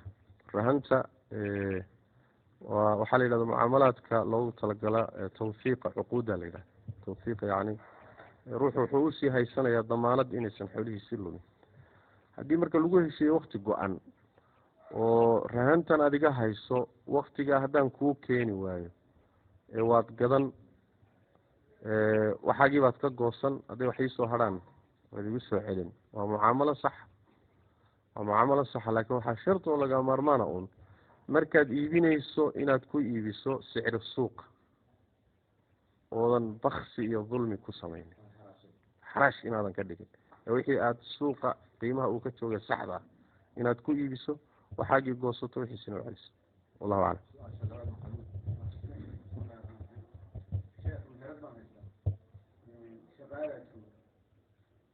wadankana waxaa dee kulli lacagta taala oo somalilaana la isticmaala shaqaalahana baabuurka wadaan oo berbero kale mitana tegaya ama dooli ha qaadaan ama lacag kale oo aada u dirtid buxta ha soo hadhabeen lacagtii waxaa laga yaabaa hadday baabuurtoo kale inay laan intay qaadeen ay bar isticmaaleen qofki darawo uu dabeetana yidhahdo intaaba anaa qaba marka lacagtaa u qabo intaasoo laana wara boqol kunoo laana mitano ayaa anaan qabo ayaan qabaa waran sidii ninkoodu naga xisaabaha system baa lagu sameeya waxaa laanka dee ma geliso dollar baa lagu ayuu ku samaysan marka boqolkii kun darawalkii waxay noqonaysaa inaad ku gurtid dee dollar intii noqotay ayaa lagu qoraya mushaarkiisa dhow ka go-aysaana waa dollar taasi waa mid waa isku mid wada tan kale ka shaqaalihii meesha fugin lacag bay isticmaalayaan meheradi ka isticmaalaya iyaga isku guraya laakiin waxay isticmaaleen laan bay meheradi ka qaateen laantii bay dowla isku bedeleen ayaa haddana xaq ku qoreen u buuki maalin walba waxay qaataan bay bedeleen ku guraya bishina mushaharkiisi waa dollar oo dollar ku laga taraya misaladaas maxay noqon kartaa bismillahi raxmaan raxiim way kala kala duwan tahay midda hore oo shaqaalaha intay lacagta sii isticmaalaan deynta ah matalan shilin oo kale kusii isticmaalaan hadhowna dollarka lagu qorayo marka lagu qorana isla markaaba ayna dollarkii dhiibeynin waa tii aan ka soo hadalay oo waa in markaasi lagu heshiiyey lacagta noocii uu qabay in laga bedelo oo la kala qaato noocii noocaan ahayn dollar la kala qaato waa in markaaba la dhiibo dollarkii hadday noqoto dollarkii waan bedelay lacagtii shilin baa lagugu lahaa ad qaadatay shilinkii waxaan ku heshinay in dollar loo bedelo dollar lagugu yeesho dollarkiina hadda bixin maayo dib baan ka keeni doonaa ama dib baad iga goosan doontaa isagoo dollar ah waa ribo sababta waxa weeyaan waxay leedahay shuruudii kala qaadashada ah marba hadduu sarifku dhaco xilligaa la sarifay waa in hoo iyo isii ay dhacdo waay laakiin dib baan ka keeni doonaa hadday noqoto waa ribona sii ay noqonaysa habeenkii markaara waxaya aada siinayso 50,000 dabeedna aada markaa qoraysa adna dollar ku qorayso idinkoo wada jooga bimacnaa waxa weeyaan shilin baad markaa siisay dollar baad u bedeshay mushaarka bishan baana laga jooya ayib dollarka markaa la sarifayo waataan sheegnayo waa in wax la kala qaato noqdo marba hadduu sarifba galo waa in la kala qaato wailaa waxa weeye ruuxani wuxuu qaatay shilin buu qaatay hadhow marka mushahaarka uu qaadanaya laga jarayo xilligaa waa in laga xisaabtamo xilligaa waa inay noqoto shilin baad qaadatay 50,000 baad qaadatay xilligaa aada gudayso baan sarifaynaa suuqa meeqay ka joogtaa intaasi ka joogtaa markaasaa doolar ahaan looga jaraya iyadoo la wada joogaa laga heshiinayo laakiin sii qaadashada gadaal dambana laga goynayo doolarka laga goynayo waa khalad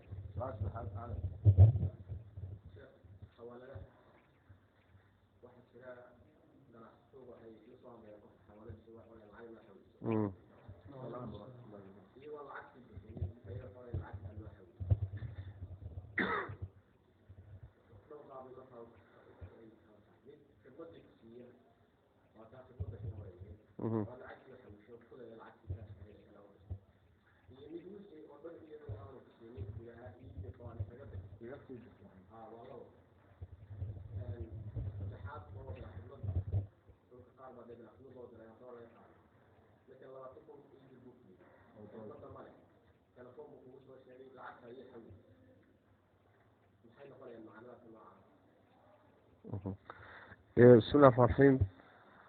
masalada iga sii dir ah oo ay isticmaalaan xawaaladuhu sharcan way khaldanta baxthi baana ka sameeyey waa dhaweyd oo shirkadda almustaqbal baa 20 iyo dhowr su-aalood oo shirkadaha ku saabsan bay waa dhaweyd isoo weydiiyeen oo baxthi uga sameeyey masaladana marka ka mid ah masaladani dhowr khaladba waa ku jira waa haddii shirkaddu markay ruuxa ka sii dirayso lacagta bimacnaa way dayninaysaa daynintaasi waxay ku xidhan tahay oo shardi ah inay u xawisho marka taxwiilka lacagtan xawilayana waa nawc min aliqraad waay yani shirkaddu markay ruuxa ay lacagta u xawisho taxwiilku waa caqdi yani wareejinta lacagta ay meel ku siinayso waa caqdi dayninta ay daynisay kasii dirto yani wax weeyaan ay isaga ku qortayna waa caqdi laba caqdi oo midna uu dirid yahay midna uu sii daynin yahay laba caqdi wey laba caqdi oo haddana isku xidhan waay cuquudda dayntuna sideedaba haddii caqdi kale lagu xidho way isburinayaan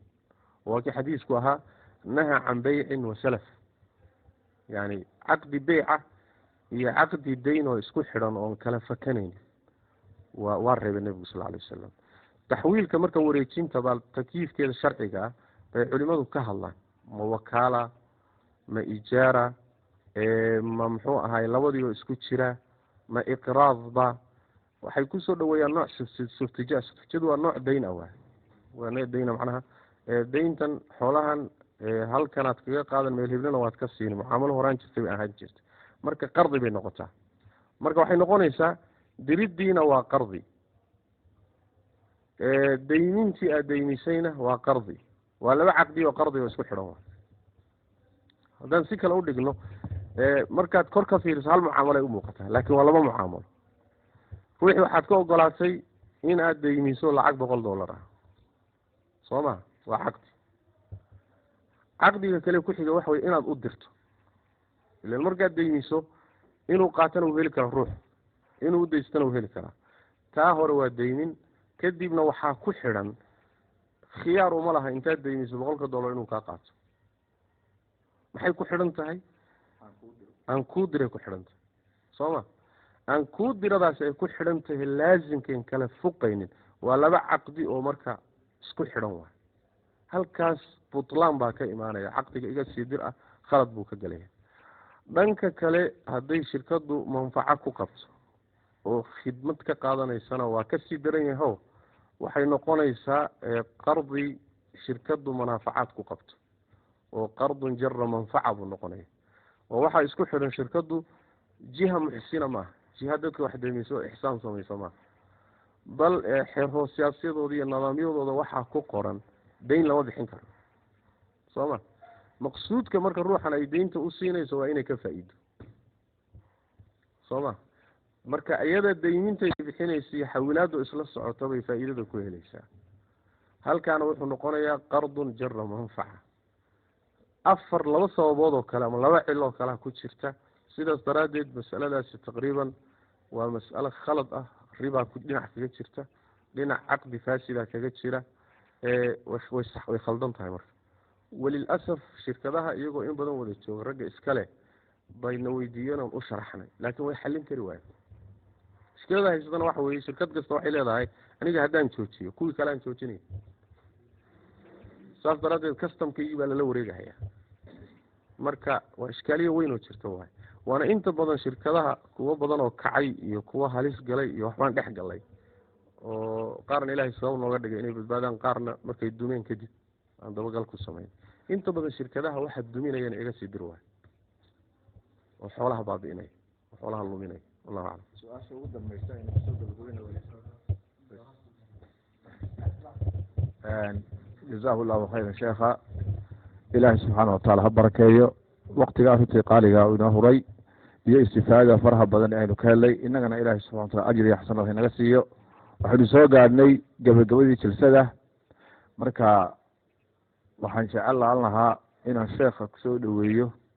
kelmad dardaaran ah oo u jeediye marka xuduurka markaa sheekh waa kusoo dhawaado jazahu llahu khayr bismillahi raxmaan raxiim waktigaa iska gaaban wakti gaaban hadalkiisu gaaban horta ilahay tawfiiqda hayna waafajiyo waxaan keliya idin dardaarmayaa horta alla ka cabsi in ilaahay tabaaraka watacala aynu ka cabsano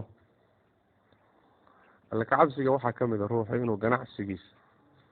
iyo waxa uu cunayo iyo kasabkiisa inuu ka dadaalo bal alla ka cabsigu meelaha ugu muhiimsan wey nabigu sal alay waslam waa kii xadiidku lahaa khayru diinikum alwarac diintiina waxaa ugu khayr badan xalaal miirashada inuu ruuxu xalaal miirto xooluhuna waa imtixaan faqriguna waa imtixaan laakiin marar fara badan imtixaanka xoolaha ka badan imtixaanka faqriga oo imtixaanka faqriga in ka baxdaay way badanta ka guuleysa ama muxuu ahay ka gudubta laakiin imtixaanka xooluhu keenaan inta badan in ka badbaadaayo aada bay u yarta sidaas daraaddeed horta taxadar fara badan bay u baahan tahay kasabka in layska hubiyo oo mucaamalada aqoon loo yeesho maxaa khaldan maxaa saxsan cilmiga qaybihiisa farducayntabaa waxaa gala ruuxu markuu doonayo inuu majaal mucayana galo majaalka uu galaya waa inuu aqoon u yeesho intuusan majaalkaa gelin weli laazimkuma aha masalan ganacsi buu geli rabaa waa inuu axkaamtii ganacsiga asaasiyaadkii waa inuu barto guur buu geli rabaa masalan waa inuu markaa guurkii iyo axkaamtiisii wixii daruuri ah ka barto cibaadaadka kale dee laazimka iyagu meeshooda wey xaj baad matalan aadi rabtaa xajka markaa uu kugu waajibay aadi rabto ayuu laazim noqonaya inaad axkaamtiisa barato asaasigii qaabkaad u gudan lahayd marka horta inaad aada ugu dadaashaan insha allahu tacaala inaad maxaa xalaala maxaa xaraam bal horta aada barataan athar baa jira cumar waktigiisii wuxuu samayn jiray dad suuqa u kormeera suuqa marka ganacsatada suuqa kule maxalaadka ganacsiga ayaa waxaa la weydiinayaa ganacsigiisa su-aalo ku saabsan hadduu ka jawaabi kari waayo dukaankaa laga xidhaya ma istaahishid baa laleeya inaad ganacsato muxuu ahay adiguna xaaraan aad cunto muslimiintana xaaraan cunsiiso marka asalku ruuxa taajirka muslimka inuu barto horta majaalka uu ka ganacsanayo iyo axkaamta ku saabsan sidaasuu xalaal ku heli kara xaaraamtana kaga badbaadi kara xaaraanta haddana sii kala culuse mar hadday riba gasho riba hadday meesha soo gasho aada bay u culusta nabigu sal alay wasalam wuxuu ku tilmaamay 73 baab bay u qaybsantaa ribadu baabka ugu dambeeyar wuxuu la mid yahay nin hooyadii u galmooday oo kale walciyaadu billah xadiid kalaa jiro oo shaxas qalbaan uu taxsiininayo oo dhahaya inaad 36 goor 35 goor inaad zinaysato ayaa ka dambiyar hal dirham ood og tahay inuu ribaya inaad cunto duruubta aada u weyn ba ka mid laba dembiyo wuxuu ka mid yahay ribadu ka mid tahay alla uu ku cilaamiyey dagaal ittaqu llaha wadaruu maa baqiya min alriba in kuntum mu'miniin fain lam tafcaluu fa'danuu bixarbin min allahi warasuulih marka dagaal rabbi kula galay wax sahlan maaha yani ganacsigu kaa geli oo caafimaadku kaa geli oo ilmuhu kaa geli oo masaalixdaada iyo danahaaga ama diintuba kaa geli xatii haddii adduunka lagu badaayoba diinta dagaalku kaa geli oo khaatimo xumo iyo balaayad ku dhiban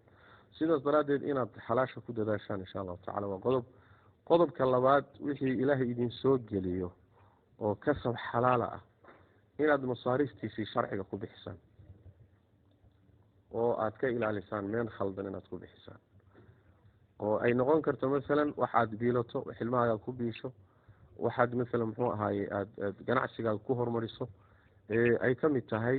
inaad qaraabada ka xidhiidhiso ay ka mid tahay inaad dacwada ku garab istaagto oo diinta aada muxuu ahaye wax ku bixiso markaasaad badbaadi karta inayna waajibaadkii diintana kaa mashquulinin markay ku soo gashana in aad khayrka ku bixiso yaa ayuha aladiina aamanuu laa tulhikum amwaalukum walaa awlaadukum can dikri illah waman yafcal dalika faulaa'ika hum alkhaasiruun haddayba ku mashquuliso waajibaad kaa mashquuliso waad khasaar maxaa laga dambaysiiyey waanfiquu mima razaqnaakum min qabli an yaأtiya axadakum almowtu fayaquula rabbi lowlaa akhartanii ilaa ajalin qariib marka infaaqa iyo khayrkood ku bixiso iyo inayd markaad kasbanayso ayna waajibka kaa mashquulin labada haddaad isku darto raabix baa tahay markaa nin faa'iidey baa tahay marka inaad insha allahu tacala wixii ilahay idin siiyo alakharuuna hum alaqaluuna yowma alqiyaama ila man qaala haakada wahaakada wahaakada wahaakada bu nabi sal lay slm dadka adduunka ugu xoolaha badan waa kuwa ugu nasiib yar way maalinta qiyaamada ilaa ninkii xoolihiisa dhinac walba u firdhiya mooye oo xagga u bixiya oo xagga u bixiya oo xagga u bixiya oo xagga u bixiya oon khayrka kala bakaylin mooye kaas mooye inta kale iyagaa ugu nasiib daran maalinta qiyaamada marka in khayrka insha allahu tacala aad kula dadaashaan oo baahida ummaddu maanta waa badan tahay duruuf adag baan maraynaa mujtamaca inta fuqarada ah waxaa ka badan aada bay uga badan yihiin inta wax haysato marka ninkii maanta wax haystee mujtamaca dhex joogaayey waa ibtilaysan yihin balaayo waa tii reer kugu weyneysisay soomaalida balaayo waa tii reer oday kaaga dhigta balaayo waa tii mujtamac fuqara ah dhaqaalo kugu dhiibto imtixaan weyn baa marka kugu dhacay oo ishoodaa iyo qaabkaad ula tasarufaysa iyo naxariis darrada iyo wax badan baa ka imaanaya hadda ka hor baa waxaa dhacday nin taajiraayo xoola haystay ayaa masaakiintii baa ka agdhowaan weyey way rafaadiyeen meeshu tagaba waa daba yaacaan masaajidka hadduu yimaado dukaankiisii xafiiskiisa naftay u keenaan maalintii dambe waxa la yidhi wuxuu ururiyey wadaadadii intuu guriga geeyey oo casuumad u sameeyey buurinimayo hala ii duceeyey maxaan kuugu ducaynaa masaakiin hala iiga duceeyo masaakiin hala iiga duceeyo inuu ilaah iga qabto wadaadadii de waxbay cuneen waa duceeyeen ilaahu masaakiinta ka qabay dheh ducadii waa la aqbalay see lagu aqbalay ilaahay xoolihii buu dhaafay dee nin xoolihii dhaafeen ma masiib baa u imaanay masaakiintii saasaa looga qabtay marka kuwan kuu imaanahaya qaabkaad ula dhaqantuunba ilaahayna kuula dhaqan marka laga dadaalo waxaa mudan oo kaga baxaya insha allahu tacaala mas-uuliyad aada u weyn waxay idinka saaran tahay ummadda diinteeda iyo dacwadeeda meel muhimaad ku jirtaan kaalin muhimaad ku jirtaan dacwadana dawladani ma taageerto iskuullada iyo caafimaadka iyo wadooyinka iyo dawlad baa wax ku bixisa laakiin cunsurkii ugu muhiimsanaa oo diinta ahaa dawladdii wax kuma bixiso hay-adana uma maqna tujaarteeda marka baa la doonayaa inay qodobkaasi mudnaantiisa siiyaan ama zakadiina waajibka ha noqoto ama sadaqo kalood u soo geysaan ha noqoto inaad dacwadii iyo culimadii iyo faafinteedii aada kaalintiina ka qaadataan qur-aanka kariimka markaad aragtaan sidii maalku meesha uu kaga jiro diinta faafinteeda aayadaha maalka iyo nafta ka hadlay hal aayada mooye inta kale maalkay hormariyeen halka aayadna oo aayadda suuratu tawba ku jirto ina allaha ishtaraa min almu'miniina anfusahum wa amwaalahum halkaasaa nafta hormarisa inta kale maalkay hormariyeen marka maalku waa lafdhabarta nolosha dacwadeenina maanta aada bay u baahantay haddaad magaaladan xaafadaheeda tagto meel kastana waa la mide ama tuulooyinkaaba aad tagto in badan oo ka mida xataa asaasiyaadkii diinta ma gaadhin wadaadkii gaadhsiin lahaana ilmihii buu la rafanaya iyo reerihii haddaad ilmaha ka qabato ood reerka ka qabato ood isagana tidhaahdo diinta faafi wuxuu nebigu uri sal lla alay wasalam nin duulay ninkii reerkiisa muxuu ahaaye u sii haya isagoo duulay buu ka dhigan yahay ninkaa dacwada faafinaya intuu samaynayo in leeg baad yaad adaguna leedahay markaad mas-uuliyadda ka qabato marka xilka baahida muxuu ahay dacwada goobaha tacliimta dugsiyada qur-aanka masaajida dacwada dadka u taagan inaynu isqaybino war ninuna ganacso oo meeshaa wax ka soo saar ninuna dacwadii iyo masaalixdii caamkahayd u istaag duruuftaada khaaskaana anigaa qabanaya sidaasay wax inoogu haagay insha allahu tacaala aynu wax ku gaadhi marka dacwadana ogaada insha allahu tacaala iyo culimada dacwada wada iyo baahideedana si gooniya uga warhaya oo ilaahay wuxuu inagu sharfay maanta waxaad arkaysaa meel walba dadka dhaqaalihii gacanta ku haya waa dadkii nadiifta ah ama waa dad culimo ah ama waa dad culimo la daaqa wey intii ahlulfasaadka ahayd xoolihii gacantoodii waa ka wareegay shirkadihii waxa u wada shaqaynaya waa dadkii muxuu ahay nadiifta akhyaartii wa waxaasoo dhan waxaynu ku helnay dacwadan aan ku helnay soo saas ma oo inagoo meel ku jirna ilahay nagaga soo saaray tabaaraka watacaala ninna iyadoo faaftay buu ku baraarugay oo ilaahay ku badbaadiyey ninna isagoo meel wax qarsanahayo khariban bayba ka soo saartay marka waxay inagu leedahay deyn bay inagu leedahay abaal bay inagu leedahay abaalkeedii marka inaan gudno dacwada garab istaagno insha allahu tacaala oo muhiimadeennu ayna noqon inuu duruufteenna khaaska ah inaynu hamigeenu kor u qaadno masaalixda ummaddana wax ka shaqayno ciddii markii masaalix khaasa caama laydinku yimaadana dee ikraama dadka ikraama caamadii hore markay wadaadadu u yimaadaan ayagoo siyaaro ka doonaya siyaaradan aan waxba ugu qabanaynin iyagoo jeebka ku shubanaya siyaarana waa la siin jiray waana la marti gelin jiray marmarka qaarkood gabadhna waa loogu